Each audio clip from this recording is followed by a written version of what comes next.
Amis, on n'est pas à la maison, donc attendez, le téléphone là il est bien placé, on va faire en sorte qu'il tombe pas, mais on va commencer tranquille, parce que forcément, on est premier de Liga, et ça se fête. Vamos! Le Real Madrid remporte son match 4-1 contre Las Palmas, mais pour vous donner une anecdote avant le début du match, enfin du moins au début du match, je dis à mon cousin, si le Real Madrid se fait prendre l'ouverture du score dès les premières minutes, je me défenestre. Sachant que la veille, t'as le Barça qui perd des points, t'as l'Atlético qui perd des points, t'as Griezmann qui rate un penalty. Si nous, à domicile, contre Las Palmas, et tous mes respects à Las Palmas, on gagnait pas ce match, je me défenestrais. Et là, littéralement, avant même qu'on mette le match à la télé, ou sur les téléphones, tu reçois la notification et tu vois le but. Je dis, mais attends, mais j'ai même pas eu le temps de lancer le match, que déjà on perd 1-0. Et je me suis dit, ça y est, on retombe dans les travers. Et ni une ni deux, j'avais même pas besoin qu'on me le dise. Au moment où on allume le match, on voit le ralenti. Lucas Vázquez, encore une fois, mes amis. Lucas Vázquez, qui va nous porter la poisse jusqu'à la fin de saison. Pour l'instant, ça passe. Mais au bout d'un moment, ça passera pas.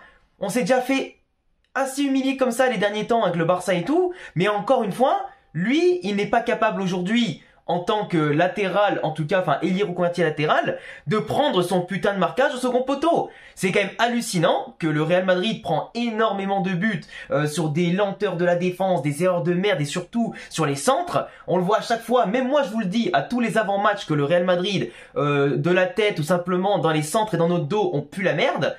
Et tu vas pas me faire croire qu'Ancelotti, avec son staff, quand il décortique les matchs, il le voit pas. À un moment donné, quand un mec comme Lucas Vázquez, qui a 30 putains d'années passées, qui est professionnel, il est pas capable, le mec, d'évoluer. Moi, au bout d'un moment, on parle pas d'un mec qui est pas à son poste. On parle juste d'un mec qui est un abruti fini. Au bout d'un moment, j'ai pas d'autre idée, j'ai pas d'autres mots. Quand un mec, il a un QI d'huître comme ça, mais je le sors. Parce que un joueur pro qui fait autant d'erreurs, mais tu me mets un jeune de 18-20 ans comme Lorenzo Aguado qui est rentré, mais c'est 1000 fois meilleur. Parce qu'aujourd'hui, un jeune, tu peux lui trouver l'excuse de l'inexpérience. Mais là, Lucas Vázquez, tu vas lui trouver quoi comme excuse au bout d'un moment? Parce que là, dès le début du match, il nous la met. En plus, Las Palmas, forcément, eux, ils sont là en mode, dès qu'on marque un but, on va essayer un petit peu de reculer, on va essayer d'attaquer le Real Madrid quand ils vont prendre des risques, on va faire des transitions le plus rapide possible, parce qu'on connaît le Real. Le Real, en plus, aujourd'hui, sans Kama, sans Tchouaméni, ou du moins des profils défensifs purs au milieu de terrain, bah la transition défensive, c'est pas ça. Déjà qu'avec eux, c'est pas ça, mais alors sans eux en général, c'est compliqué au niveau de la vitesse de ce qu'on peut manger, et des fois, ben je te dis, les erreurs de placement que nous on commet, ben souvent on prend des buts casquettes, et des fois on s'engraine là-dedans, et on se sabote tout seul. Sauf que là, aujourd'hui, Las Palmas, ils ont eu un petit temps fort de quelques minutes, encore après l'ouverture du score, mais heureusement que quand même, t'en as certains dans cette équipe qui ont des corones, tu vois, qui ont commencé à mettre le pied sur le ballon, à mettre de l'intensité contre Las Palmas, à les faire reculer, à leur faire comprendre que ça y est, vous avez marqué un but, maintenant c'est vous qui allez reculer et vous allez plus bouger, et ça a été limite une attaque-défense pendant un excellent moment, un énorme moment de la première mi-temps. Et encore plus après, en deuxième mi-temps, quand ils étaient réduits à 10. D'ailleurs, le mec qui essuie sa semelle sur Lucas Vázquez, qui ose te dire qu'il n'y a pas carton rouge, faut doser, tu vois. Les mecs, ils sautent déjà en l'air, ils mettent les crampons, il a eu le temps de le visualiser et il s'essuie dessus, tu vois. Donc à un moment donné, tu vois, les mecs, ils se plaignent, mais voilà, c'est largement justifié. Mais quand tu vois que le Real met la pression, tente des choses, et en plus, moi, tu vois, autant ce match, il m'a rassuré sur certaines choses par rapport à certains joueurs capables, en l'absence de Vinicius, en l'absence de leaders comme Luka Modric, ou en l'absence de certains autres joueurs blessés ou suspendus, bah t'en as certains qui ont su prendre les devants, comme Rodrigo, qui a apporté énormément dans la percussion, qui a été sûrement l'un des meilleurs, va peut-être le meilleur ce soir, enfin aujourd'hui, avec Kylian. Kylian, pareil, qui en ce moment prouve qu'il a plus de sang-froid, qui tente plus de choses, qui est surtout plus en confiance parce qu'il frappe de loin, il fait les bons appels, il participe au jeu et en plus il a la finition. Et comme d'avant ce moment, Kylian, c'est lui qui marque les premiers buts du match pour soit ouvrir le score, soit égaliser ou passer devant. Et franchement, ça montre à quel point il monte en puissance et à quel point aujourd'hui il a envie de se faire accepter par les supporters et simplement par l'équipe et il est tiré vers le haut, qui est Vinicius ou pas du tout. Mais clairement Rodrigo, tu vois, qui au début fait toute l'action, il fait tout ce qu'il faut.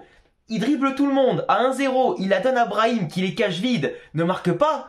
Oh, j'avais le démon. Je me suis dit, putain, on prend un but au bout de quelques secondes et de l'autre côté, on rate la cage vide. Je me suis dit que le match, il allait être super long. Mais comme je disais, heureusement que certains ont commencé à nous rassurer, à tenter des choses, à mettre à profit, en tout cas, les espaces laissés par Las Palmas qui n'étaient pas finalement un bloc si compact que ça. On arrivait bien à les faire coulisser à gauche à droite. T'avais Fran Garcia qui montait très bien, qui a apporté aujourd'hui beaucoup d'activités et de centres intéressantes, qui a d'ailleurs fini par une passe D pour Rodrigo pour le 4-1. Donc on peut le féliciter parce qu'il a fait un super match quand même si pour moi, quand il y avait Sandro qui avait centré pour le premier but, il aurait dû intervenir plus tôt. Au lieu d'être à 3-4 mètres du mec et le laisser avancer et centrer, ça c'était un problème. Mais derrière, il s'est bien rattrapé des deux côtés en tout cas du terrain. Lucas Vazquez, bon bah lui, parlant des latéraux, il a pas été très bon, on va pas se mentir. Offensivement, il a tenté des choses, mais à chaque fois trop lent, pas assez dans le bon tempo et tout. Et c'est dommage. Par contre, il s'est bien rattrapé aussi, tout comme Brahim. Parce que du coup, je fais le lien avec les deux. Brahim qui rate la cage vide et Lucas Vazquez qui nous coûte le premier but. Bah après, il lui donne pour le deuxième but. Donc au final, on passe devant. Et les deux, en tout cas, avaient un peu des choses à se faire pardonner, quoi. Lucas Vazquez qui, bon, on peut pas lui reprocher son activité, son attitude, mais à un moment donné, nous ce qu'on veut c'est de l'efficacité et du niveau, bordel. Et Brahim, tu vois, quand on voit en ce moment qu'il est très irrégulier quand il joue ou quoi, il faut qu'il commence à comprendre aussi que en tant que titulaire, faut gagner sa place. Alors oui, au niveau comptable, il fait des buts, il fait des passes D, c'est très bien, mais ce qu'on veut c'est de la régularité. Tu vois ce que je veux dire ou pas? Et c'est interdit à son niveau de rater la cage vide. Tout comme c'est interdit pour Jude Bellingham, même s'il était un peu en enfermé et tout, de dribbler le gardien et tirer à côté. Même s'il était un peu surpris par le tacle du défenseur, normalement, Jude Bellingham à ce moment-là, mais ça se voyait quand même qu'il commençait à être de plus en plus cramé dans ce match-là physiquement, il la met en l'air, il casse la cage, on n'en parle plus. Et c'est dommage parce qu'en plus après il marque et le but il est refusé pour hors-jeu, tout comme on a déjà eu 3 buts hors-jeu dans ce match-là, dont un de Kylian Mbappé qui est vraiment aberrant, et je le répète, cette règle du hors-jeu à la con doit changer. Parce que vraiment, il y a rien, quoi. Il y a même pas un millimètre, quoi. À un moment donné, ça y est, c'est pas des hors-jeux qui, je veux dire, méritent d'être comptés, ça. C'est pas sur ça que se décide un but marqué ou pas. Et à un moment donné, c'est trop, frère, c'est beaucoup trop. Et malheureusement, ben, ça prive Kylian d'un triplé à la mi-temps, qui aurait été incroyable. Parce que moi, franchement, parti comme il était parti, tu pouvais lui mettre un quadruplé facile sur un pari sportif que t'allais forcément les gagner, peut-être. Hein. Avec le triplé à la mi-temps, mon gars, il était parti en plus avec la rage au ventre, le couteau entre les dents, comme s'il y avait 0-0. Et c'est comme ça que tu vois un leader aussi.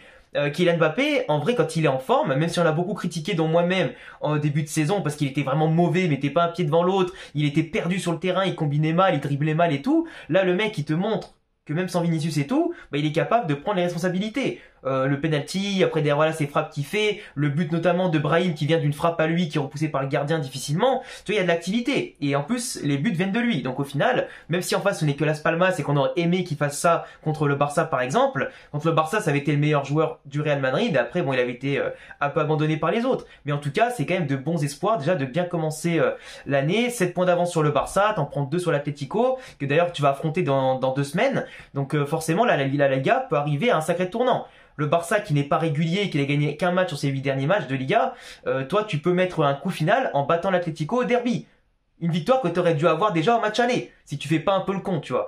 Après voilà, le Real aujourd'hui, des beaux buts, il y a eu des buts refusés, bon, pour pas grand chose, mais certains sont en tout cas, comme celui avec Rudiger qui intervient, qui est bien sûr bien hors jeu, ça fait chier, c'est frustrant. Mais c'est comme ça. Et le plus important, c'est qu'on a su se mettre quand même rapidement à l'abri, qu'on a su à chaque fois attaquer, marquer, faire le break et encore plus le break derrière. Et que eux, ils s'en sont pas relevés. Surtout en plus quand tu mets 4-1 juste après la mi-temps. C'était parfait. Parce que Las Palmas, ils ont essayé de se rebeller vite fait, mais à chaque fois, t'as Raúl Asensio qui veille au grain, t'avais Rudiger qui veille au grain, et comme quoi, avec les deux, ça marchait bien. Après, quand t'as Ceballos, quand t'as Valverde et Jude, bah, une équipe qui tient, enfin, des joueurs qui tiennent bien le ballon de base, qui ont cette créativité, cet impact. Quand t'as une équipe en face qui n'a pas les moyens de te contredire le ballon, de te le voler et simplement de te faire reculer, bah, pour eux, c'est un régal, tu vois. T'as même pas besoin d'un profil comme Tchouaméni ou Camavinga quand tu gagnes autant de mètres sur l'adversaire, que tu les bouffes autant et simplement que t'imposes autant ton rythme. Là, le Real, franchement, c'était quand même une sacrée attaque défense. Après, j'ai pas vu les 10 dernières minutes parce que j'étais en voiture pour revenir ici, mais moi, quand je vois sur le résumé, par exemple que certains joueurs entrent à la 80e, 82e, même à 11 contre 10, comme Hendrick et tout, ça fait quand même chier. Moi, c'est un peu l'ombre du tableau de ce soir. C'est vraiment de se dire que malgré le score, Ancelotti fait pas tourner. Hendrick, à 4-1 à 10 contre 11, il aurait dû rentrer tout de suite. Arda Güler pareil. Et certains joueurs qui jouent trop, comme les Jude Bellingham et tout, auraient dû sortir plus tôt. Après, il y a toujours ce truc il y a des joueurs qui veulent marquer, qui essaient de marquer, qui sont frustrés de pas marquer, entre leurs ratés, les buts hors jeu, etc. Donc tu leur donnes de l'occasion de le faire, mais au bout d'un moment, c'est pas grave. Jude Bellingham, son rôle, c'est pas de marquer. Et quand il y a déjà 4-1, c'est pas grave. Si même, en plus, globalement, il fait pas un super match, Jude Bellingham aujourd'hui, contrairement peut-être à d'autres, mais franchement, c'est pas grave. Sors-le, mets-en d'autres qui jouent moins. Surtout en plus, quand t'as des blessés, ça laisse encore plus d'opportunités à d'autres de jouer, et c'est un peu dommage. Après, je peux bien croire qu'il faut faire attention, etc., avec le rythme, avec des risques de blessures et tout, mais tu vois, c'est pour ça que Ancelotti, même à 4-1, trop conservateur. Après, qu'est-ce qu'on peut en tirer aujourd'hui? Rodrigo, franchement, comme je disais tout à l'heure, exceptionnel. Quand il part de la gauche, le mec il est inarrêtable. Quand il part dans ses dribbles, il part dans ses chevauchés, c'est le joueur d'équipe par excellence et il comprend parfaitement quand est-ce qu'il faut laisser le couloir à Fran Garcia, quand est-ce qu'il faut se recentrer. Il est toujours placé en tout cas idéalement. Et c'est clair que ce match-là, on aurait pu le gagner avec des joueurs aussi en forme que Kylian et Rodrigo, ou Brahim même par moment, hein, quand il était vraiment décidé à entrer dans le lot du truc. C'était vraiment un match qui aurait pu se terminer sur un 5-1, 6-1, 7-1, tu vois. Facile. Mais après, bon, déjà, l'important, c'est de gagner, c'est d'avoir pas choqué quand les adversaires, eux, ont choqué parfois à domicile ou à l'extérieur. Donc, ça fait plaisir. Mais après, je sais pas trop si j'ai oublié quelqu'un dans ce match-là. En particulier, je crois que j'ai pas oublié de fait de jeu important, parce que le penalty, c'est vrai que le penalty, il y en a qui vont me dire oui, bizarrement le Real Madrid quand ils ont des penalties, ça siffle. Quand c'est le Barça qui a des trucs un peu litigieux, ça siffle pas. Hier, le penalty de Koundé, ça se siffle comme ça se siffle pas, parce que ça se voit à tous les matchs, ce genre de détails, tu vois. Alors que par exemple Rodrigo, la faute de Sandro, elle existe. Il y a le contact, que ce soit au ralenti ou à vitesse réelle, c'est largement justifié, il est indiscutable. Et certes, ça remet le Real Madrid sur les bons rails à la 17e minute, un truc comme ça. En tout cas, en dessous de la 20e. Et bah oui, bah après, c'est comme ça. Mais après, Las Palmas, sur l'ensemble du match, n'a pas fait assez de choses. Après le 1-0, ou n'a pas su mettre le deuxième qui aurait pu vraiment déstabiliser le Real. Et après, même en étant regroupé, on a su aujourd'hui trouver la brèche. Et c'est important parce que d'habitude le Real contre les blocs bas, on n'apporte pas assez de mouvement, pas assez d'envie, on galère de ouf. Et là pour le coup, on a su se faciliter la vie. Mais comme quoi, quand t'as des joueurs qui malgré les échecs restent concentrés, qui ne sortent pas de leur match, qui s'énervent pas quand ils prennent des coups, quand t'as des joueurs simplement qui veulent jouer simple, parce qu'aujourd'hui on a joué pour le copain et pas assez de tirer dans les angles fermés ou de faire la différence tout seul, bah bizarrement ça va. Tu vois ce que je veux dire ou pas? Et la supériorité technique, tactique et physique aujourd'hui, elle a été trop grande. Et Las Palmas, ça peut être une équipe chiante à jouer, mais quand tu les détruis comme ça à la mi-temps 3-1, et en plus que tu leur remontes le score, bah ils ont pas les moyens après de te faire mal, quoi. Et quand en plus t'es sérieux comme ça, au point d'alourdir peut-être le score largement, t'es dans un fauteuil.